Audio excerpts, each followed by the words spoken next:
Magandang araw sa ating lahat. Today is October 10, 2023.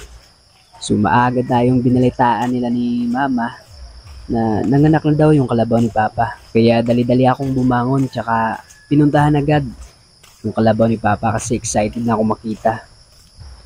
So yun, papunta na po tayo para makita na natin.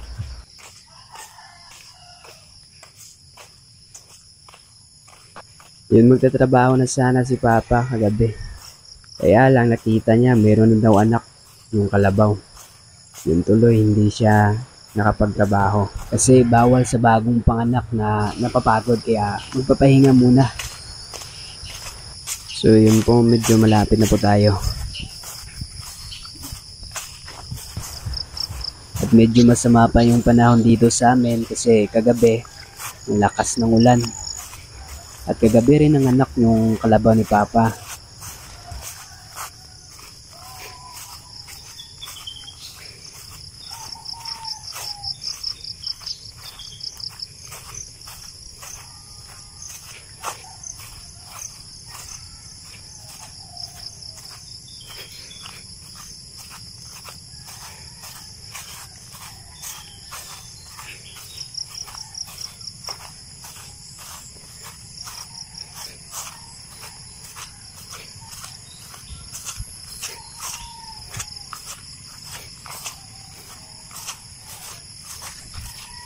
So dito na tayo.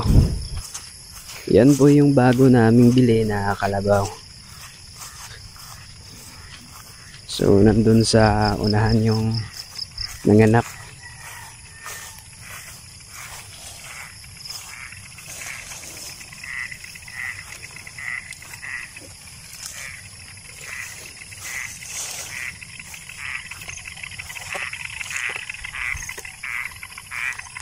Yun, pupuntahan na po natin. Ang ingay pa ng mga palaka kasi umulan kagabi. Yun, mukhang masaya sila.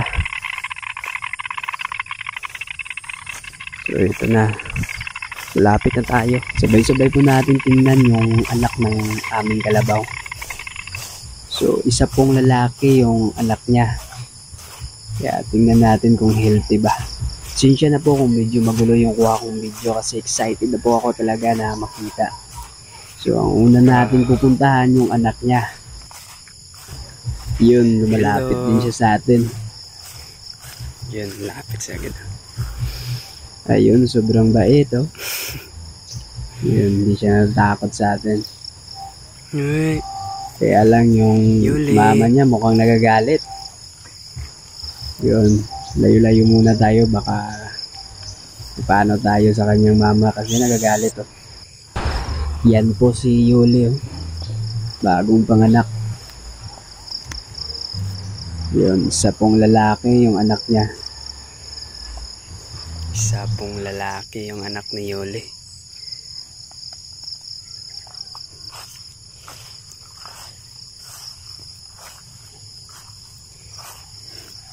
Yeah.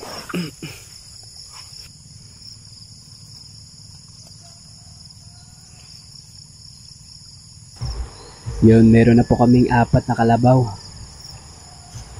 Ito yung bagong panganak.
Gutom na gutom talaga yung anak ni Yuli, mga idol.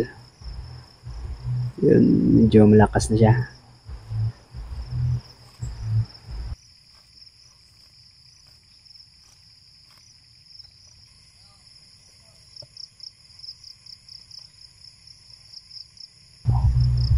Mukhang masama yung tingin ni Yuli sa atin mga idol. Oh.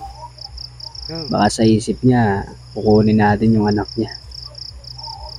So, yun.